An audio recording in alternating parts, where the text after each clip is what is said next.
Información precisa, completa, veraz, objetiva e independiente. Directo a tu pantalla. Voz de América en RCR 750.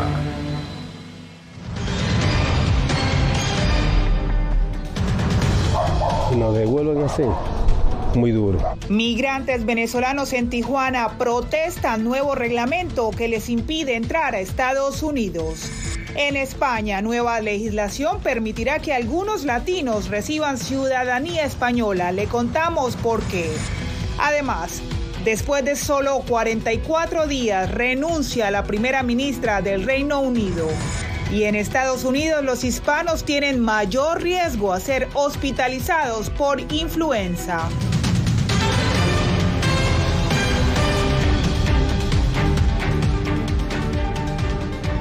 Bienvenidos a una nueva jornada informativa. En el Mundo al Día les acompaña Diva Lizeth Cash. Comenzamos. Se complica la situación de los venezolanos que llegaron a Estados Unidos buscando asilo y fueron devueltos a México. Desde Tijuana, Vicente Calderón nos informa que los migrantes han protagonizado protestas contra las nuevas medidas migratorias.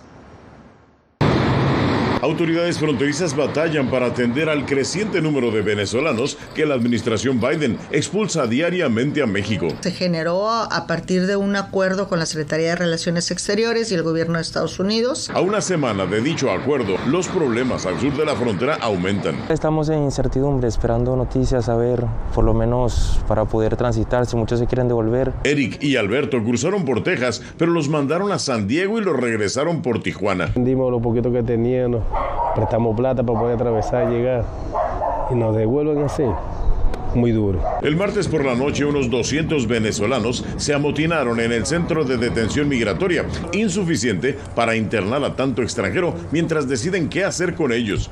Policías y soldados acordonaron el lugar por horas. Al día siguiente dejaron salir a migrantes de otros países. Hasta esta estación migratoria han llegado familiares de los venezolanos que se encuentran internados y nos dicen que las autoridades les han negado información. Él tiene infección en sus pulmones, tiene una infección respiratoria y pues hasta los momentos no he sabido nada de él. El gobierno mexicano otorgó permisos para permanecer más tiempo en el país a algunos venezolanos que fueron enviados a la capital.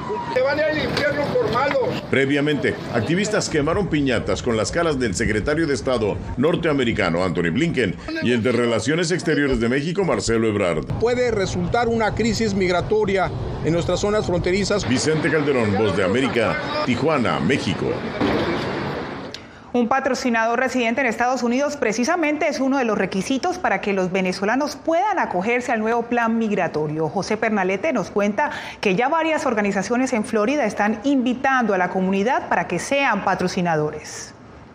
Uno de los obstáculos más importantes para beneficiarse del programa migratorio para venezolanos anunciado por el gobierno de Estados Unidos es obtener un patrocinador, según los expertos consultados por Voz de América. Ante esta dificultad, diversas organizaciones sin fines de lucro instan ahora a los estadounidenses a patrocinar a potenciales migrantes de Venezuela. Los venezolanos que están arribando al país vienen con una muy buena preparación y, como suelo decirlo, Estados Unidos está haciendo el mejor negocio del mundo, recibiendo a un nivel alto de profesionales y sin gastar un solo centavo en su educación.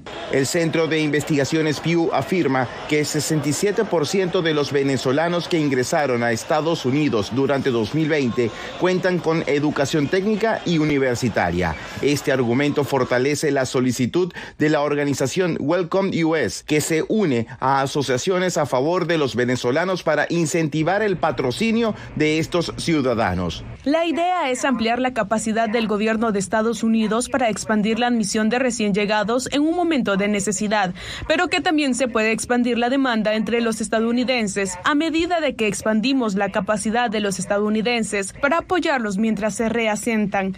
Welcome US es una ONG fundada en 2021 con el propósito de facilitar el refugio de 100,000 afganos que huyeron de su país tras la llegada del Talibán al poder. José Pernalete, Voz de América, Miami.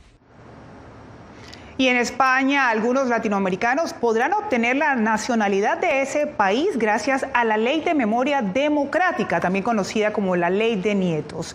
Desde Barcelona nos acompaña Julia Riera para ampliar esta información. Julia, esta legislación ya ha creado, por supuesto, gran expectativa. Cuéntanos cuándo entra en vigor y qué dice el gobierno español. Diva Lisset, esta ley se ha publicado hoy en el Boletín Oficial del Estado, lo que significa que mañana viernes ya entrará en vigor. Como bien comentabas, hay muchísima expectativa, sobre todo en América Latina, porque muchos latinoamericanos tienen antepasados españoles que tuvieron que exiliarse de España a causa de la guerra civil y la posguerra. En América Latina, México fue el principal país receptor de españoles que huían de la guerra. Se calcula que en el año 1939, que fue cuando terminó la guerra civil española, 25.000 españoles llegaron a México. Por otra parte, el gobierno español prevé que habrá un gran número de solicitudes para adquirir la nacionalidad y por eso ha comunicado que reforzará el personal de los consulados.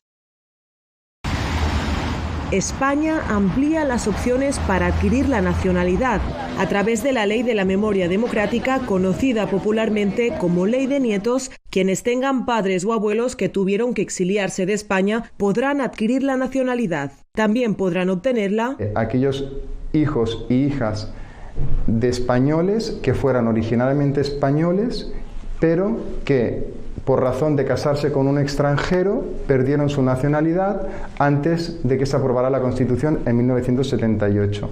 Y el tercer supuesto sería aquellos hijos y hijas mayores de edad que sus padres o madres o abuelos o abuelas obtuvieron la nacionalidad mediante la Ley de Memoria Histórica del 2007. La noticia ha creado una gran expectativa. En 2 días hemos tenido 3.000 emails. Un 98% es de Cuba. Luego tenemos Venezuela, luego tenemos México y luego Argentina.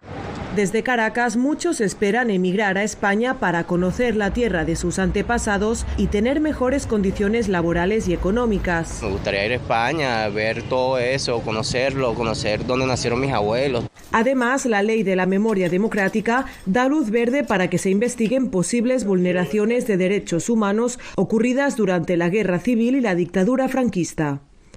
Por su parte, Alberto Núñez Feijóo, el principal líder de la oposición española, considera que la ley atenta contra el espíritu de la transición y anunció su intención de derogarla si llega a gobernar tras las elecciones presidenciales de 2023. Los interesados en solicitar la nacionalidad española tendrán 2 años para realizar los trámites administrativos y podrán empezar a hacerlo mañana. Tendrán que acercarse a los consulados españoles de sus ciudades o si están en España podrán hacerlo en el registro civil. Gracias a Julia Riera en vivo desde Barcelona, España. Y ahora pasamos al Reino Unido, donde Liz Truss renunció y se convirtió en la primera ministra con la gestión más corta en la historia británica. Con 6 semanas en el cargo, se retira después de que prácticamente todos sus recortes de impuestos fueron revertidos. Por eso le preguntamos aquí en el estudio a Jacopo Luxi. Jacopo, ¿qué va a pasar ahora? Bueno, Diva, la viabilidad política de Liz Truss se volvió tenue después de estas propuestas que agitaron los mercados y hundieron al valor de la libra británica. Por eso su partido, el Partido Conservador, la invitó a hacerse a un lado. Y esta crisis se suma al caos político que está viviendo ahora el Reino Unido y no se sabe si se convocarán elecciones en los próximos meses. Una cosa que pero sabemos es que el Partido Conservador está buscando un reemplazo a Truss y pronto podría anunciar su nombre. 6 semanas en el poder y la primera ministra del Reino Unido, Liz Truss, ya anunció su renuncia al cargo, el mandato más corto en la historia de la isla norte europea. I am a fighter and not a quitter. Esto pocos días después de que su nuevo ministro de Finanzas revocara prácticamente todos sus recortes de impuestos, eliminando una agenda fiscal de libre mercado que prometía un cambio de política radical para el país. En realidad, estas intenciones hundieron la isla en semanas de agitación económica y parlamentaria, con la libra que tocó un mínimo histórico y Truss que perdió la confianza de su partido. No puedo cumplir el mandato por el que fui elegida por el Partido Conservador. Por lo tanto, he hablado con Su Majestad el Rey para notificarle que renuncio como líder del Partido Conservador. En los próximos días se anunciará a su sucesor, pero ya el opositor Partido Laborista pide nuevas elecciones en este momento de crisis. Esto no es solo una telenovela en la cima del Partido Conservador. Está haciendo un gran daño a nuestra economía y a la reputación de nuestro país, y el público está pagando con precios más altos, con hipotecas más altas. La renuncia generó varias reacciones internacionales, incluyendo en Washington. Pero fíjense, ella fue una buena aliada en relación a los temas de Rusia y Ucrania. Los británicos van a resolver sus problemas. Si bien el cambio pone fin definitivamente a la agenda económica de reducción de impuestos, introduce aún más inestabilidad política en el Reino Unido, en un momento en que los hogares y las empresas están lidiando con un elevado costo de la vida. Según los analistas, la talla internacional del Reino Unido está comprometida en esta crisis interminable desde la salida de la Unión Europea, la famosa Brexit. Un país que todavía tiene grandes recursos, pero que tendrá que apelar a todas sus energías para salir viva del abismo en el que se encuentra. Gracias a Jacopo Luxi.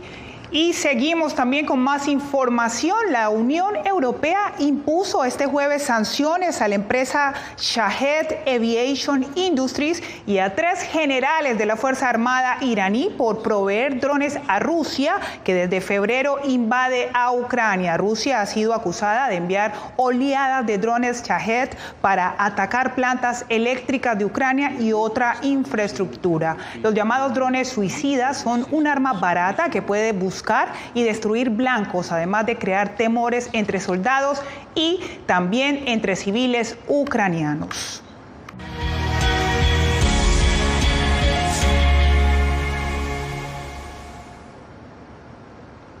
Gracias por continuar con nosotros en El Mundo al Día. Voluntarios salen diariamente a las calles del estado de Georgia para educar a los latinos acerca de las próximas elecciones de medio término. Anthony Belchi estuvo con ellos y nos muestra una jornada en los barrios latinos de Atlanta. Hola. Buenos días. Buenos días. Estos 3 voluntarios forman parte de la Alianza Latina de Georgia por los Derechos Humanos, una organización no partidista de Atlanta. Se disponen a iniciar una intensa jornada de trabajo para promover el voto latino en las próximas elecciones de medio término y educar a la comunidad sobre el proceso de votación. Aquí, solo 1 hora de Atlanta, te puedes encontrar a comunidades marginalizadas que nunca se han involucrado con el voto o han empujado a sus oficiales a hacer un cambio. Utilizan una aplicación que cuenta con datos personales obtenidos de encuestas y registro de votos. Es la forma más eficaz para saber dónde viven los electores latinos. Me puede dar como una lista donde yo voy barrio por barrio y busco a la gente que tengo aquí en esta lista. Admiten que tienen por delante un arduo trabajo y a veces frustrante, porque en muchas ocasiones no encuentran a nadie en las casas y resulta complicado dar con los votantes. Después de varias horas han logrado hablar con algunos de ellos. ¿Usted acude a votar? Sí, hemos estado un poco activos en las votaciones pasadas, en las elecciones ya por más de 15 años hemos participado.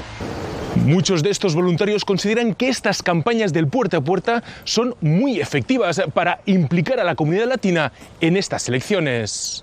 Que nos demos cuenta que los hispanos realmente tenemos nuestros derechos aquí en Estados Unidos. Según el Centro de Investigaciones Pew, el voto latino ha ido en aumento en los últimos tiempos, aun cuando suele votar apenas la mitad de los hispanos que reúnen los requisitos. En estos comicios se estima que la cifra volverá a crecer. Anthony Belchi, Voz de América, Atlanta. Los hispanos y las minorías étnicas en Estados Unidos enfrentan un mayor riesgo de hospitalización por influenza, según los Centros para el Control y Prevención de Enfermedades. Laura Sepúlveda nos informa sobre estos hallazgos. Más de 105 millones de vacunas contra la influenza ya han sido administradas en Estados Unidos para la temporada contemplada entre 2020 y 2023. La cobertura en materia de inmunización contra este virus es del 51% para personas de raza blanca. Entre hispanos es de un 33,8%. La brecha es de 17 puntos porcentuales. El estudio mostró que los factores de acceso a atención médica contribuyeron a una mayor cobertura de vacunación en las personas que tenían seguro una visita médica al último año, o la fuente regular de atención primaria tenían una mayor cobertura de vacunación comparado con aquellos que no la tenían. Según una encuesta de Pew Research, 7 de cada 10 hispanos han recibido un control médico en los últimos meses y el 51% de esta población estima que este servicio ha mejorado en los últimos 20 años. El acceso a la salud, según los datos recolectados, varía dependiendo del grupo de edad al que la persona pertenezca. A más edad, es más factible que tenga acompañamiento médico. Pero los Centros para el Control y Prevención de Enfermedades, CDC, destacan que en la última década la vacunación contra la influenza se ha reducido significativamente entre minorías. En temporadas en las que las cepas circulantes son similares a las cepas de la vacuna, hemos visto que vacunarse contra la influenza reduce la enfermedad entre un 40 y un 60%. Y en términos de prevención de muertes relacionadas con la influenza, vemos que difiere según la temporada de influenza. Pero en general, el rango es de entre 3.000 y 12.000 muertes que se previenen. Entre 2017 y 2018, alrededor de 5 menores a la semana perdieron la vida a cuenta de la influenza. Laura Sepúlveda, Voz de América.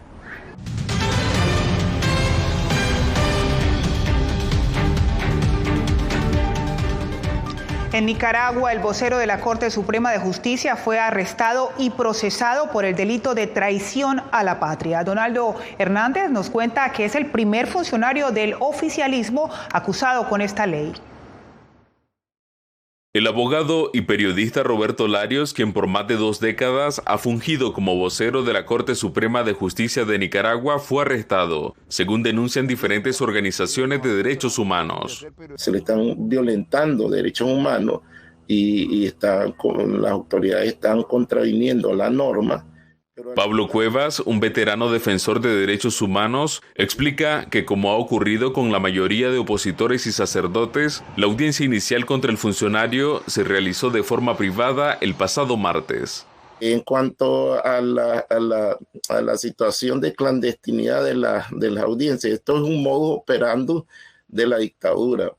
Según organizaciones de derechos humanos, es el primer funcionario acusado con la Ley 1055, mejor conocida como Ley de Traición a la Patria. Debe de entenderse, ubicarse como propia manifestación de un régimen que tiene una generalizada y sistemática persecución y represión en Nicaragua.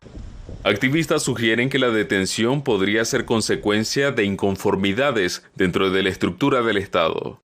En el caso de Roberto Larios, que lo acusan de conspiración y traición a la patria, pues bien sabemos que en Nicaragua los Ortega Murillo se ven ellos, a sí mismos, como la patria. Al igual que con las audiencias de opositores y religiosos encarcelados, el gobierno no se ha referido a la detención de Roberto Larios. Donaldo Hernández, Voz de América. Y este jueves, en reunión extraordinaria, la Organización de los Estados Americanos adoptó enviar un grupo de alto nivel a Perú a petición del presidente Pedro Castillo, investigado por corrupción. La organización acogió la resolución de respaldo a la preservación de la institucionalidad democrática en Perú y llamó a todos los actores a actuar dentro del Estado de Derecho. La resolución se votó después de que un representante de la Comisión Interamericana de Derechos Humanos dijera que Perú vive un escenario de crisis constitucional. En Colombia, otro periodista fue asesinado. Se trata del comunicador Rafael Moreno y la Fundación para la Libertad de Prensa exige esclarecer el asesinato. Desde Bogotá, Yair Díaz con el informe.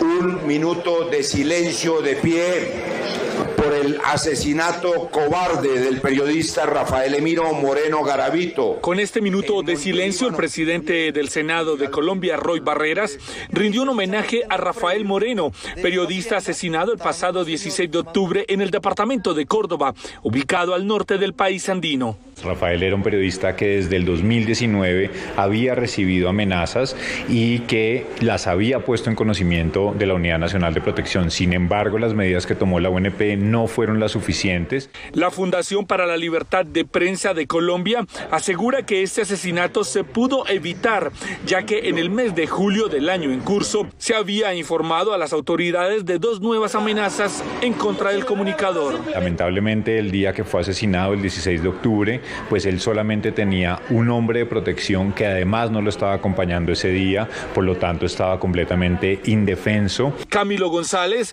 director del Instituto de Estudios para el Desarrollo y la Paz, INDEPAZ, solicita que sea aclarada la muerte de Moreno. ¿En qué condiciones el escolta puede irse de vacaciones el fin de semana? ¿Quién le cabe responsabilidad por la desprotección ese fin de semana? Rafael Moreno se especializaba en denunciar actos de corrupción y operación de grupos criminales. 3 periodistas han sido asesinados en lo corrido de 2022 y 210 han recibido amenazas de muerte en Colombia. Jair Díaz, Voz de América, Bogotá.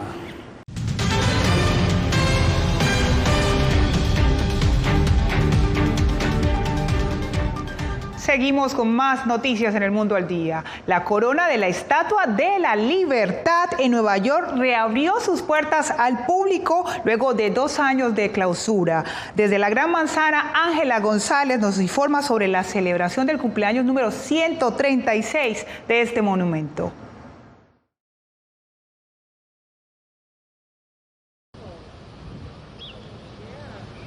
Luego de varios retrasos y un largo cierre por la pandemia, la corona de la Estatua de la Libertad comenzó a recibir visitantes y el Servicio Nacional de Parques emitió estrictas recomendaciones. La corona solo se puede acceder subiendo 162 escalones, no hay elevador. La subida es extenuante y no se recomienda para las personas con condiciones físicas y mentales, como afecciones cardiorrespiratorias, inmovilidad, claustrofobia, acrofobia y vértigo. Designada como Patrimonio de la Humanidad por la UNESCO y símbolo de la migración, la reapertura de la corona de la estatua concuerda con la celebración del 136º aniversario del regalo que Francia le hizo a Estados Unidos. Si uno la puede ver de cerca, mucho mejor, claramente. Aunque es uno de los destinos más fotografiados del mundo, visitar la corona de la Estatua de la Libertad, ubicada en la isla de Ellis, no es para todo el mundo. No subo allá porque por los escalones. Muy duros para mí y son de este material, ¿cómo se llama? De acero, entonces yo no va conmigo. Y como es como un tubo, no, yo por el tubo no. En las últimas 2 décadas, además de la pandemia, un incendio, varias reparaciones y actualizaciones de seguridad obligaron también a cerrar el acceso a la corona. Para visitar el mirador hay que reservar las entradas con antelación y la demanda es tal que están prácticamente ya agotadas para el mes de noviembre. Ángela González, Voz de América, Nueva York. Esta y muchas otras noticias las puede encontrar en nuestra página web vozdeamerica.com y si tiene su celular a la mano lo invitamos ya mismo para que escanee este código que ve en pantalla para ir directamente a nuestro portal. Un par de osos pandas gigantes enviados como regalo por China llegaron a Qatar de cara al Mundial de Fútbol que comenzará exactamente en un mes. En esa nación árabe, los pandas residirán en un recinto diseñado para reproducir las condiciones en las que los densos bosques de la provincia china de Sichuan, 800 kilómetros de bambú fresco, serán llevados por avión cada semana para poder alimentarlos. Los pandas estarán en cuarentena al menos 21 días antes de recibir visitantes. Y con estos pandas llegamos al final de nuestro show. En el día de hoy los acompañó Divalicet Cash. Radio Caracas Radio presentó Voz de América.